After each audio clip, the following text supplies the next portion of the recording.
Hi, I'm Peter Adamson, and you're listening to the History of Philosophy podcast, brought to you with the support of the Philosophy Department at King's College London and the LMU in Munich, online at historyofphilosophy.net.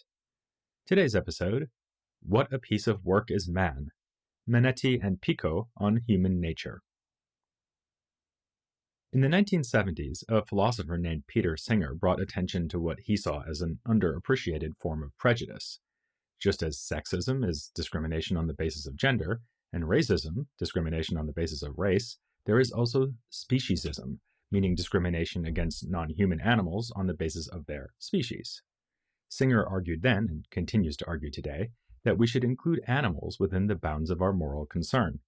It is not being human that makes the difference, morally speaking, but being sentient. That is why it is wrong to harm an animal without having a very good reason, whereas it's not wrong to smash a rock. Rocks can't feel pain. Singer looked back to his fellow utilitarian, Jeremy Bentham. Already in the 1780s, Bentham wrote in favor of benevolence towards animals, saying, "The question is not can they reason, nor can they talk, but can they suffer?" Yet speciesism also has a considerable pedigree, as Singer admitted. The idea of a distinctive human dignity and worth, he wrote, has a long history. It can be traced back directly to the Renaissance humanists, for instance to Pico della Mirandola's Oration on the Dignity of Man. That's a lot to put at the door of a speech written by a 24-year-old. But Singer is not alone in seeing Pico's Oration as a pivotal work in Renaissance philosophy, even in the history of European thought.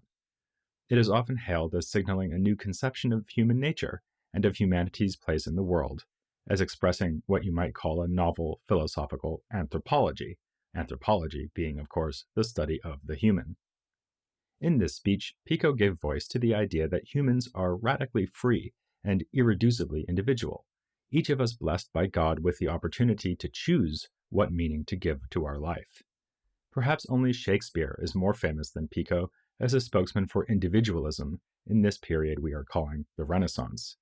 But in Shakespeare, the obligation to make meaningful choices, and thus to become the creator of one's own self, can seem more like a burden than a blessing. In the most famous instance, the character Hamlet spends almost a whole play failing to choose. His lack of resolution is an unwillingness to trade the indeterminacy of freedom for determined action. For Pico, by contrast, it is the malleability of human nature that makes humans the greatest of all God's creatures, greater even than the angels. For we humans can decide, if we have the strength, to be like the angels, and even to be like God himself. Given that choice is the central theme of Pico's speech, it's rather ironic that someone else chose the name by which it is known. Nowadays, it is always called the Oration on the Dignity of Man, but this title was associated with it only after Pico's death. 2 years after he died, so in 1496, his nephew, Gianfresco della Mirandola, published it along with other works by Pico. Only in a further edition, which came out in 1504, was the now ubiquitous title applied to it, and that title gives no hint of the original purpose of the oration. Pico intended it as a kind of introduction to the debate of his 900 Theses, which was to be held at Rome until the Pope had other ideas. Pico expanded the speech, apparently in several stages, by adding, among other things, a defense of this project, which seemed to some an act of impertinence from a young upstart. If the posthumously added title unhelpfully obscures the immediate occasion for the oration, it does illuminate the wider context of Pico's ideas. For the dignity of humankind was indeed a theme of Renaissance humanism, and the very same title had been used in a much longer work by an earlier author. This was Giannozzo Manetti. As it happens, Manetti was not provoking a pope, like Pico would later do, but instead being provoked by one. The pope in question was Innocent III, who served as pontiff at the beginning of the 13th century. Among his writings was a treatise with the gloomy title, On the Miseries of the Human Condition. It was to be supplemented by a companion piece on the excellence of human life, but this never appeared, leaving a gap open for more optimistic later writers. A scholar named Bartolomeo Faccio attempted to fill that gap, but his offering was fairly brief and is mostly remembered for helping to inspire Manetti's longer response in defense of human life. Completed in 1452 and entitled On Human Dignity and Excellence, Manetti's treatise extends over 4 books and praises the exquisite creation that is the human being, from our cunningly designed bodies to our capacity for reasoning, wisdom, and virtue. From the first page, Manetti shows his humanist credentials, starting with etymological discussion of the Hebrew and Greek words for human, and moving on to extensive quotation from the classical authors Cicero and Lactantius. These initial quotations concern the perfection of the human body, which Manetti demonstrates by referring to such things as the protection offered by our hair. Being bald myself, I'm more persuaded by his observation that the skin around the skull is a solid and rather attractive covering for the bone and brain. The work also draws widely on scholastic ideas, some of which go back to the Islamic world, like the theory of internal senses seated in the brain, which derives from Avicenna. Praise of the body, focusing on the usefulness of its parts, is itself a long-standing tradition that goes back to Aristotle and Galen. Like Galen, Manetti takes it that humans are superior to animals even in respect of their bodies, without even getting into the intellectual and moral powers that are unique to us. Our bodily preeminence is owing to the perfect balance of the blood from which we are made when it is generated out of seed as we gestate in our mothers. But of course, the most valuable part of the human is not the body, but the soul. Surprisingly to the modern reader, and it might have surprised Marsilio Ficino too, Manetti singles out Aristotle, not Plato, as the leading ancient protagonist of the soul's immortality. He concedes that Plato too seems to have taught this doctrine, though in a rather obscure way and not with straightforward arguments. Immortality makes us different from other animals, as we can see from the natural desire we all feel for eternal happiness. This itself proves that we are, indeed, immortal, since desires that are natural to a species cannot be without purpose. Manetti relies throughout on Aristotle's picture of living beings as always having an orientation towards certain ends or purposes, which their bodies and souls are apt to pursue. Christian sources are brought into play too, mostly just to confirm the ideas that can be gleaned from pagan sources. But Manetti does think that Christianity has supplanted pagan notions of our ultimate end, which is properly understood to be worship and knowledge of God. So it is as both a humanist and a Christian that Manetti dares to take exception with Pope Innocent's more pessimistic assessment of the human condition. He is much more polite about this than, say, Lorenzo Valla was when discussing the donation of Constantine, but this is still a firm rejection of papal opinion, and, for good measure, the opinions of pagan authors like Seneca, who consoled those who grieve over the death of loved ones by suggesting, effectively, that earthly life is not so great anyway. Of course, Manetti admits that there is bodily infirmity, disease, and death, but reminds us that these are not inherent to human nature, but the result of original sin. Besides, there is much pleasure in life, not only suffering, even in old age when increasing debilitation is offset by certain pleasures. Perhaps one of them is that baldness allows us to show off the nice skin on our scalps. Above all, we should not forget that in the future, the blessed among us will be resurrected in perfect bodies, which will be only 30 years old and will not suffer from any of the defects that come with our current fallen nature. It seems then that Manetti's lengthy, elegant treatise had explored the theme of human dignity pretty thoroughly, but Pico's oration has plenty to add, beginning with its style. It is a work of brash confidence, in which the young scholar seems to be generalizing from his own genius and creative originality to assert the power of all humans to create themselves as they see fit. He boasts of the new philosophy he intends to defend in the envisioned disputation at Rome. Yet here, too, Pico did have forerunners. He may have known Manetti's writing, and no less a theological authority than Peter Lombard, whose work The Sentences was the fundamental textbook of medieval theology, had already proclaimed the superiority of humans over angels.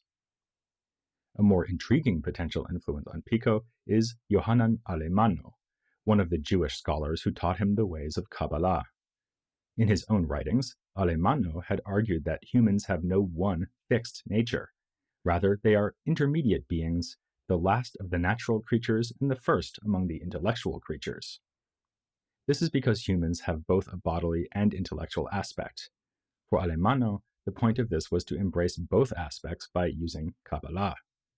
Like many a philosopher, he believed that we need to perfect our minds through contemplation, but he also thought that the ritual actions undertaken in Kabbalah lead us closer to God. This is similar to, but not quite the same as, the point Pico makes in a famous passage towards the beginning of his oration. He agrees with Alemanno that humans are the intermediary, or bond, of God's creation, straddling the material and immaterial worlds. Alluding to both Plato's Timaeus and the creation story of Genesis, Pico explains that by the time God created humans, he had already made the earth and whatever is upon it, and the heavens with their intellects and eternal souls. Having filled the lower and higher realms in this fashion, in a sense there was nothing else left for God to make. The purpose of creating humans was so that there might be someone to consider the reason for such a work, to love its beauty, and admire its magnificence. Since all the natures had already been created in the earthly and celestial realms, God told humankind, in the person of Adam, "You have neither particular seat nor special aspect.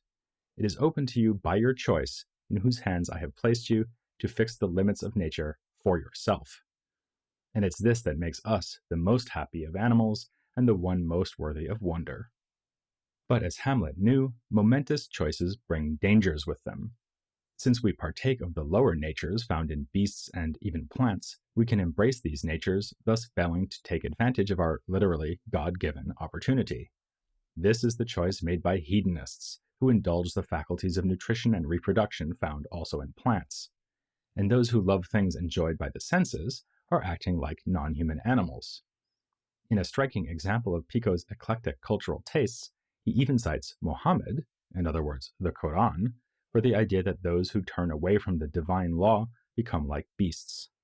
What we should do instead is, of course, to focus on higher natures within us, thus becoming no longer earthly, nor even heavenly, but a light that is even more noble, clothed with human flesh. This means contemplating God as the highest angels do, and ultimately even achieving union with the divine so as to surpass angelic nature. This is pretty heady stuff, but unlike Adam being created by God, it did not come out of nowhere. Apart from the background we've already considered in Manetti and Alemanno, the most significant context for understanding this famous part of Pico's oration is the revival of Platonism, led by his older friend and colleague Marsilio Ficino. In our earlier look at Ficino, we saw him making the point that the human is the bond of the world and a fusion of all other natures. He puts the point nicely in his commentary on the Timaeus, the dialogue of Plato also name-checked in Pico's oration. It behooves the human to be the animal which would worship those above, being the mean between the animals on high, which are immortal in body as in soul, and the animals whose soul and body have fallen. That is, man is mortal through the body, but immortal through the soul. On this point, Ficino and Pico were in good company. Since antiquity and throughout the Middle Ages, philosophers had been insisting that the human is a microcosm, which literally means a small world. You can find this in all medieval cultures, with particularly detailed versions in such thinkers as Hildegard of Bingen and the 10th century group of philosophers in Iraq who called themselves the Brethren of Purity. They liked the idea so much that they flipped it around, saying that just as the human is a small cosmos, the cosmos is a great human. But of course, Pico is not just saying in his oration that humans contain all of creation, and even a spark of divinity within them, combining the familiar ideas that the human is a microcosm and is created in the image of God. He's adding the crucial further point that we can choose which of the many natures given to us is our true identity. But this, I think, was simply a matter of drawing out a long-standing idea found in the Platonic tradition. Especially in Plotinus, whose works Ficino translated into Latin, along with the dialogues of Plato, we have the idea that the soul exists on the horizon of the physical and intelligible realms. In Plotinus's Enneads, no less than in Pico's oration, we find the idea that the true nature of the soul resides in a power to identify with one of those two realms. In the treatise that was placed at the head of the Enneads by Plotinus's student and editor Porphyry, Plotinus asks who we are, and answers that we are neither an animal body nor an angelic or divine mind. Rather, each of us is a subject endowed with free choice, through which we are capable of choosing to identify with either the body or the mind. This is, of course, to take nothing away from the significance or ingenuity of Pico's speech. It is to recognize the nature of his achievement, which was to retrieve an idea from the older Platonic tradition and update it for Pico's Christian humanist audience. Similarly, Peter Singer was giving Pico more than his fair share of credit, or blame, when he named him and the other humanists as pioneers of speciesism. The superiority of the human to the beast was a well-worn trope of ancient and medieval philosophy based in the Aristotelian and Stoic conviction that reason is distinctive of humankind. So the humanists were actually being fairly traditional when they encouraged us to turn away from our animal natures. It's advice that appears pervasively in the period. Pico himself wrote, in his commentary on Benivieni's poem about love, that our desire for sexual gratification is something we share in common with beasts, whereas rationally, we know that such bodily pleasure is in fact destructive of beauty. The same idea appears in other authors, for instance Pietro Bembo and Tullia d'Aragona, who associated vulgar love with animal passion and honest love with reason. Ficino, too, sees animals as being, in general, helplessly prey to their desires. He writes in his Platonic theology that our ability to resist temptation is something that distinguishes us from beasts. And this isn't true, by the way. Experimenters have shown that hungry animals can postpone the enjoyment of food if they have good reason to do so. Again, it is rationality that makes the supposed difference, which is why Bembo thinks that, just as it is animalistic to be sexually licentious, so one turns one's back on human nature by giving in to skepticism. He writes that skeptics are mistaken to consider themselves men rather than animals by birth, for in rejecting the faculty which distinguishes us from animals, they deprive the mind of its purpose and strip their lives of our chief ornament. Yet the Italian Renaissance also saw challenges to this age-old contrast between rational humans and irrational animals.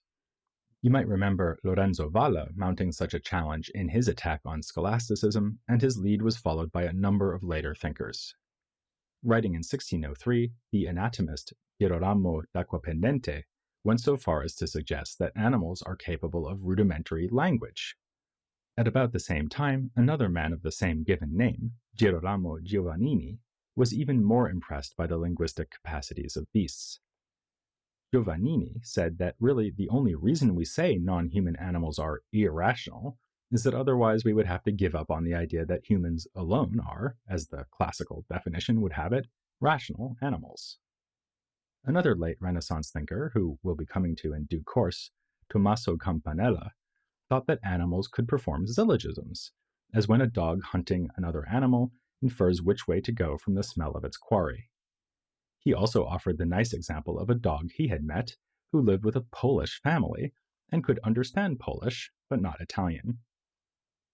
Such discussions suggest that, if anything, this was a period where speciesism was not being invented, but being put in question as rarely before. In one breath, philosophers would encourage us to turn away from our animal nature, but in the next breath, they might emphasize the continuity between animal and human spheres. Not all animals are the same, after all. Some seem barely more advanced than plants, whereas others are apparently capable of thinking, emotion, and imagination. They can do practically everything that we can. Thus, Renaissance philosophers envisioned a kind of hierarchy in which the more sophisticated beasts are those that are more like humans. This too is part of Pico's message in the Oration, which sees human nature as containing all that is in animal nature. Elsewhere in his biblical commentary, the Heptaplus, he suggests that it is especially the domestic animals that come close to being like humans because they can learn from training. The same sort of point was made by another philosopher we'll be discussing in depth later on, Agostino Nifo. He wrote that, "Man is the canon and measure of all animals. For this reason, one animal is more perfect than another, because it resembles more closely to man, such as pygmies and apes. And for this reason, one animal is of lesser worth than another, because it is far removed from men, such as an oyster or sea sponge." Here, Nifo is still thoroughly committed to speciesism, but not because he sees a radical gulf between human and animal. To the contrary, it is because he sees humans as the best animal. How did such ideas come to circulate in the Italian Renaissance? in part because of careful observation made by anatomists or simply people who were paying attention to animal behavior, as with that example of Campanella noticing the dog who could only understand Polish. But another part of the explanation is, as we saw with the relevance of Plotinus for Pico's oration, that long neglected texts from antiquity were being read once again. For non-human animals, there was one text in particular that made a big impact: Porphyry's treatise on abstinence from killing and eating animals. We've just seen that Renaissance authors admitted that animals may be capable of language or reasoning to some extent, and they also anticipated Peter Singer in recommending a vegetarian diet.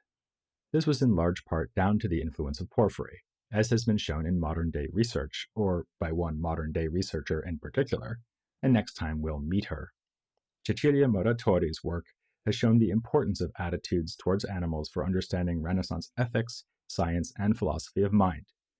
Whether or not Pico was right that the human is king among animals, there's no doubt that Muratori is the queen of animals in the Renaissance, as we'll see next time, here on the History of Philosophy, without any gaps.